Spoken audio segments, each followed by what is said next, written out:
대부분의 사람들이 젊었을 때는 친구가 인생에서 중요한 부분을 차지했고, 일을 하지 않을 때는 친구 만나는 시간이 대부분을 차지했을 정도로 친구의 존재가 중요했을 것입니다.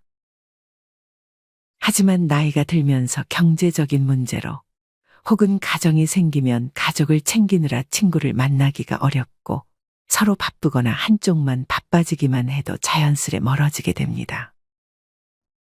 아무리 친했던 친구라도 연락하기 귀찮아지고 친구를 만난다 해도 대단히 즐거운 일이 있을 것 같지도 않아서 굳이 친구를 만나려고 하지 않는 분들도 많습니다. 어렸을 때, 젊었을 때는 친했던 친구라도 중장년이 되고 나서부터는 만나면 뭔가 불편함, 어색함, 지루함이 느껴지는 상대일수록 급속하게 멀어지다가 자연스레 관계가 끊기게 되는 경우 또한 많습니다. 그러다 보면 내 주위에 점점 친구가 사라지고 가족들과 지내는 시간 혹은 혼자 있는 시간이 많아지게 됩니다. 하지만 이렇게 나이가 들수록 주변에 친구가 없어지는 것은 당연한 것입니다. 세월이 흐르면서 주변에 사람들이 없어져 가는 것이 자연의 이치인 것이죠. 이렇게 주변 친구가 없어진다고 해서 내가 문제가 있는 건가라고 생각하실 필요는 전혀 없습니다. 자연스러운 현상입니다. 그냥 순리대로 흘러가게 두는 것이 좋습니다. 이렇게 나이 들어갈수록 주변 지인들이 점점 사라지게 되는데 사실 이것은 친구가 사라지는 것이 아니고 친구가 별로 필요가 없어지는 것입니다. 가정이 있는 경우 배우자나 자식, 손주들이면 충분하다고 느끼거나 결국엔 혼자인 것에 능숙하게 되면 친구랑 만나기보다는 가족과의 시간 혹은 자기만의 시간을 즐기게 되는 것입니다. 어차피 친구를 만나면 주로 자식 자랑, 돈 얘기, 뒷담화와 같은 별로 듣고 싶지도 말하고 싶지도 않은 주제로 얘기를 하게 되는 경우가 많습니다. 이런 부정적이고 듣기 싫은 얘기만 하다가 나중에 친구와 헤어질 때 왠지 기분 나쁘고 시간을 낭비한 것 같은 느낌이 들게 되는 것입니다. 뿐만 아니라 욕심 많은 사람, 질투하는 사람, 잘난 척하는 사람이 주변 지인들 중 대부분일 것이고 배려해주고 존중해주는 친구는 많아야 한두 명 정도도 되지 않을 것입니다. 노인이 되어 노인정에 가더라도 똑같습니다. 늙어지면 인간은 점점 어른이 되는 게 아니라 정점을 찍고 나면 다시 애가 됩니다. 노인정에 가면 자랑과 싸움만 남는 게 현실입니다. 이런 이유들로 굳이 내 시간 써가면서 친구를 만나느니 차라리 혼자 즐길 수 있는 무언가를 찾게 되는 것입니다. 이렇게 친구들과 멀리한다 해도 어차피 그 자리는 가족이 지켜줍니다.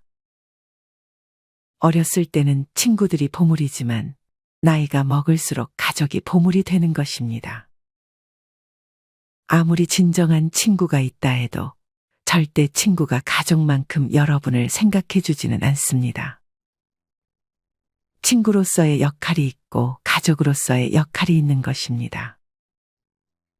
친구는 절대 가족이 아닙니다. 가정이 있음에도 친구들과의 의리를 생각해서 모임에 절대 빠지지 않고 참석하는 경우나 친구들과의 술약속을 자주 나가게 되면 나중에 후회하는 경우가 많습니다.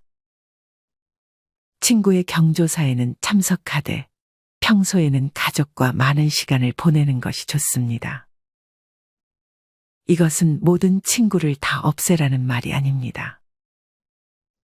늙어서도 친구가 필요할 때는 있을 수 있습니다. 1년에 한두 번이라도 모여서 술 한잔 기울일 수 있는 친구 한 명이 있는 것이 삶의 질이나 인간관계 면으로도 더욱 풍성한 삶을 살 수 있게 도와줍니다. 이런 친구는 한두 명 정도만 있어도 아주 충분합니다. 필요할 때만 연락하거나 자기 자랑만 늘어놓는 친구가 아닌 내 이야기를 잘 들어주고 공감해주는 친구라면 그 친구와 가끔 만나는 것은 아주 큰 도움이 됩니다. 만나면 불편하지 않고 마음이 편한 친구들과의 관계만 유지하는 것이 좋습니다. 듣기 싫은 말을 자꾸 하거나 만나면 왠지 모르게 불편한 친구들은 자연스레 멀리해야 합니다. 이렇게 점점 나와 맞지 않는 친구와는 멀어지는 연습을 차차 해나가는 것이 좋습니다. 그렇다면 왜 어렸을 때는 그렇게 친했던 친구가 나이가 들어갈수록 점점 멀어지게 될까요? 여기에는 세 가지의 이유가 있습니다. 첫 번째는 가치관의 차이입니다. 친구와 얘기를 하다 보면 나와 맞지 않는 생각을 하는 것을 느낄 때가 종종 있을 것입니다. 특히나 나이가 들수록 오랜 세월 살면서 저마다의 가치관이 생기는데 유식한 사람이든 무식한 사람이든 가치관이 무척 뚜렷하게 형성되어 있습니다.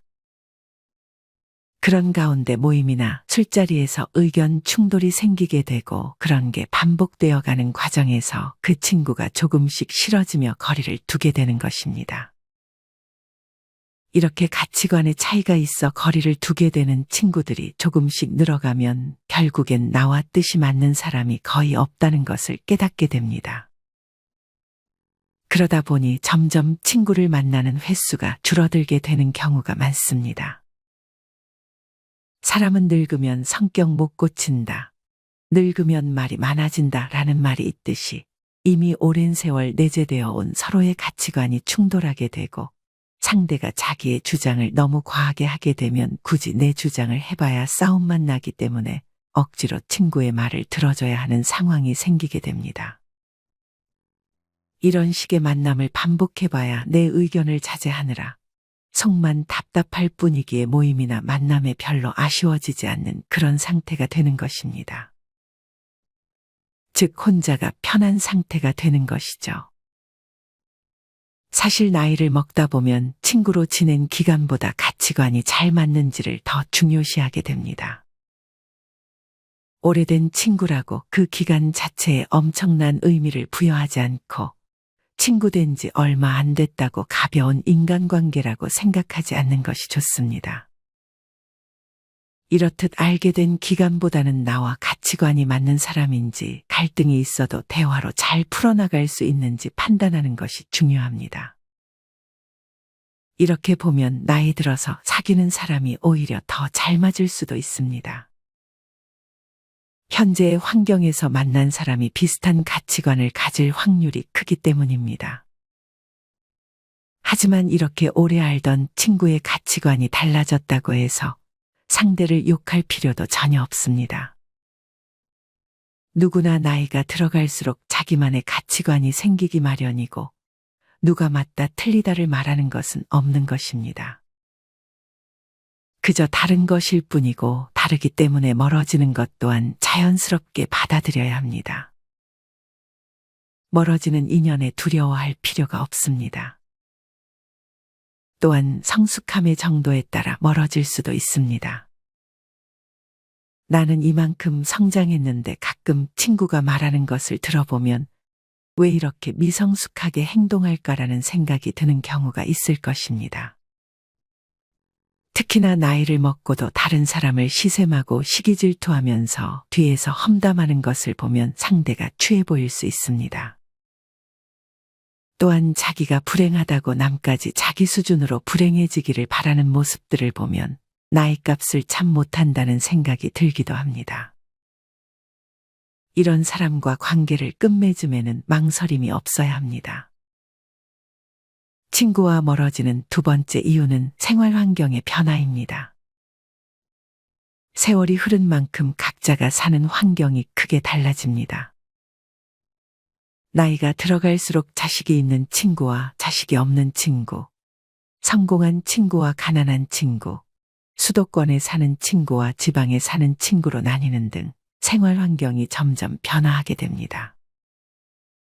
결혼한 친구들은 결혼 생활에 대한 관심이 많을 테니 그와 관련한 얘기를 하고 싶은데 만약에 결혼하지 않은 친구를 만나게 되면 할 얘기가 줄어들고 오히려 아직 결혼을 못한 친구의 눈치를 보게 되는 경우가 있습니다.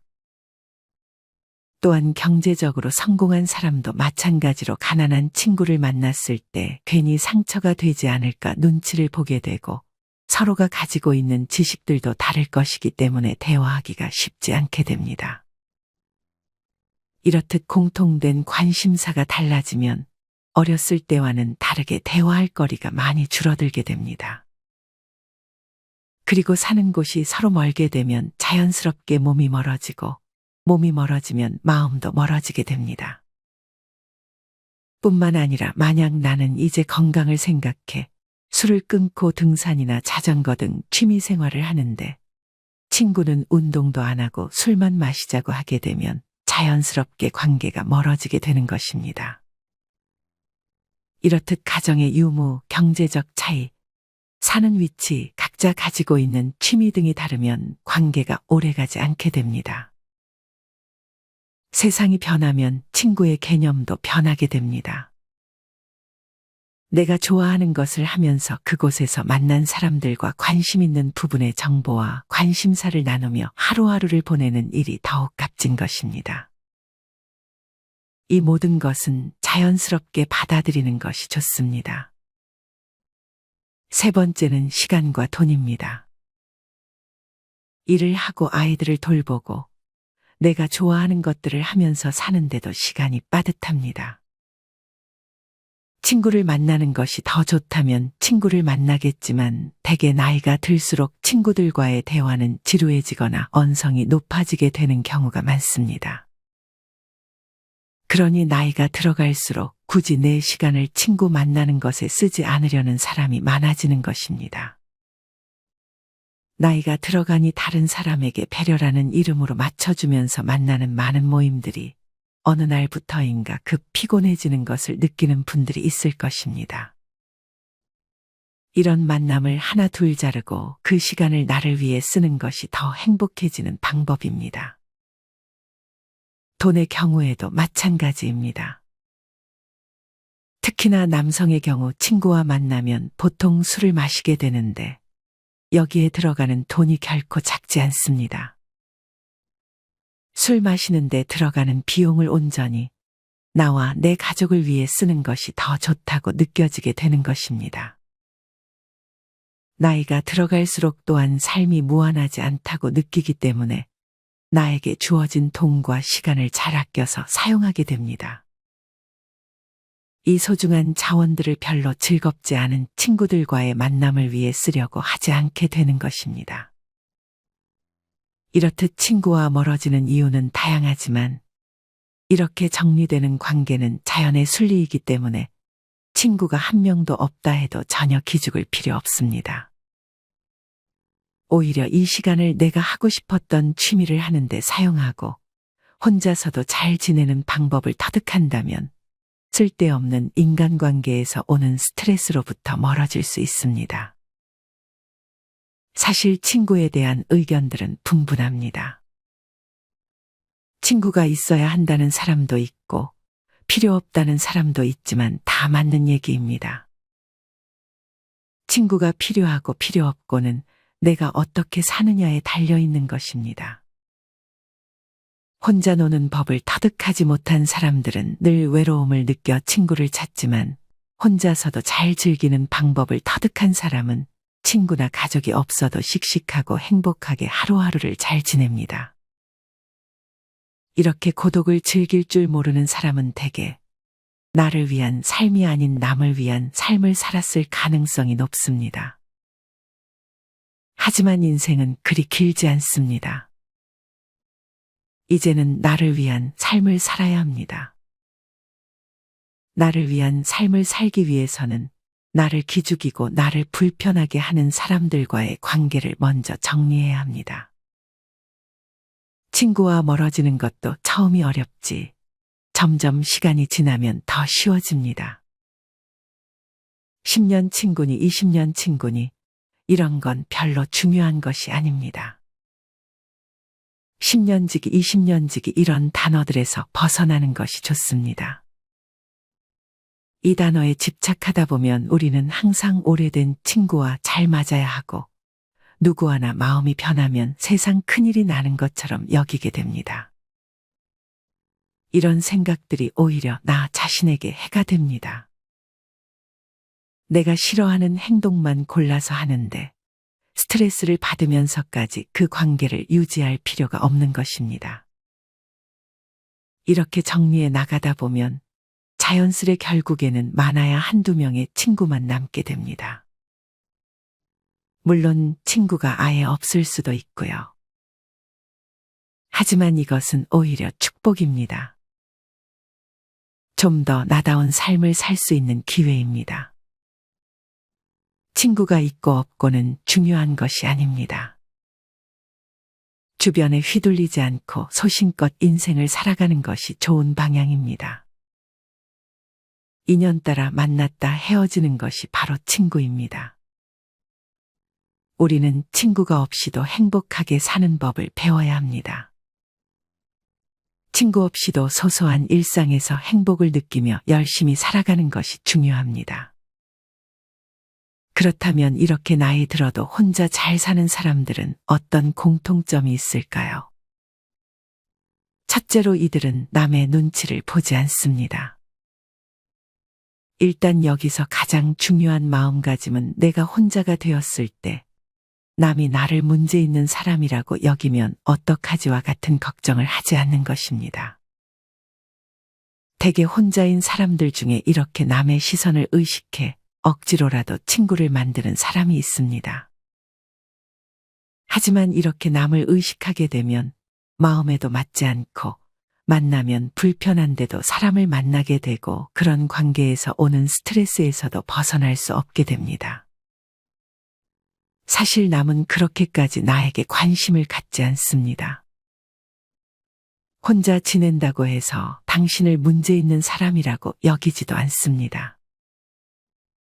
그러니 괜한 걱정에서 벗어나 남의 눈치 보지 말고 내 인생을 살아가야 합니다. 두 번째는 고민을 오래 하지 않는 것입니다. 혼자서도 잘 사는 사람들은 대개 고민을 오래 하는 것이 별로 좋지 않아서 고민을 짧게만 합니다. 예를 들어 안 맞다 싶은 관계를 단칼에 끊어내거나 내가 하고 싶은 취미가 생기면 바로 시작하는 것입니다.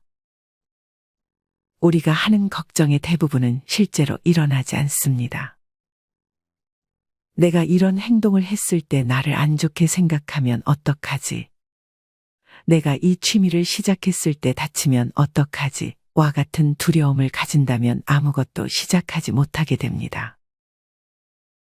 하지만 혼자서도 잘 사는 사람들은 고민을 짧게 하고 바로 실행으로 옮깁니다. 마지막으로 혼자서도 잘 지내는 사람들은 인생에서 해야 할 것들이 넘쳐난다고 생각합니다. 이렇게 생각하니 친구가 없어도 하루하루 바쁘게 그리고 재밌게 사는 것입니다. 나이가 들어도 재밌게 삶을 사는 사람들은 할 게 너무나도 많다고 합니다.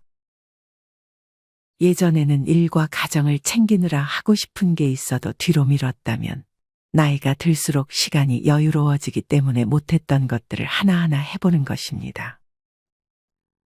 이렇게 하나씩만 해봐도 외로울 틈이 없습니다. 무언가를 배우면서 거기서 또 다양한 사람들과 얘기를 나눌 수도 있고 남은 인생을 설렘으로 살 수 있게 되는 것입니다. 이렇게 혼자만의 시간을 즐길 줄 아는, 즉 고독을 즐기는 사람들이 인생을 행복하게 살 수 있습니다. 이러면 자존감도 높아지고 끌려다니는 인생이 아닌 주체적인 인생을 살아나갈 수 있습니다. 우리는 혼자여서 외로워하는 것이 아니라 혼자인 것에 감사해야 합니다. 산책을 하다 집 주변의 작은 공원에서 풀벌레의 소리가 들릴 때면 내 청력이 좋음에 감사하고 빛나는 햇살이 내 얼굴을 비출 때면 따스한 햇살을 느낄 수 있음에 감사하는 것입니다. 이외에도 하루를 살다 보면 감사할 일이 참으로 많습니다. 맛있는 음식을 차려 먹을 수 있음에 감사하고 TV를 보고 한바탕 웃을 수 있음에 감사해야 합니다. 이렇게 감사하는 마음은 놀라운 효과가 있습니다. 감사하는 마음을 갖는 습관은 스트레스를 줄여주고 우울증, 부정적인 감정에서 빨리 벗어나게끔 도와줍니다. 감사하는 마음을 습관으로 만들면 잠도 더 잘 오고 피로감이 낮아짐은 물론 심장 질환의 위험이 줄어든다는 연구 결과도 있습니다. 이렇게 감사하는 습관을 만드는 방법들이 있습니다. 첫째는 작은 것에서 감사함을 느끼는 것입니다. 감사하는 마음은 전혀 아낄 필요가 없습니다. 오늘 날씨가 화창한 것에 감사하고 내가 생각했던 것보다 음식이 맛있게 된 것에 감사해야 하는 등의 사소한 것들에 감사하는 일들을 찾으면 좋습니다. 두 번째는 명상을 하는 것입니다. 가만히 앉아 눈을 감고 오늘 있었던 일 중에서 감사할 만한 일 3가지 정도를 생각해 보는 것입니다. 이때 주의해야 할 것은 감사한 일을 떠올림과 동시에 그것을 감사했을 때 느껴지는 감정을 오롯이 느끼는 것입니다. 이렇게 직접적으로 시간을 내서 명상을 하게 되면 더더욱 감사의 효과가 극대화됩니다. 마지막으로 감사 일기를 쓰는 것입니다. 일기를 쓴다고 해서 거창하게 길게 쓸 필요는 없습니다. 오늘 하루 중 감사했던 것들 2-3가지 정도만 그냥 종이에 쓰는 것입니다. 핸드폰에 있는 메모장에 써도 좋습니다. 이렇듯 감사와 함께하는 삶을 살 수 있다면 삶의 질이 훨씬 올라갈 것입니다. 이것들을 아직 안 해보신 분들은 꼭 하루만이라도 해보셨으면 좋겠습니다. 오늘은 나이를 먹어도 친구가 필요 없는 이유 그리고 남에게 휘둘리지 않고 내 인생을 주체적으로 살아가는 법에 대해 이야기를 드렸습니다. 이 영상이 남의 눈치를 보며 좋지 않은 관계를 지속하는 분들에게 좋은 영상이 되었기를 희망합니다. 이상으로 오늘의 영상을 마치겠습니다. 우리 모든 구독자분들의 행복한 여생을 응원합니다. 다음에 더 좋은 내용으로 찾아뵙겠습니다. 감사합니다.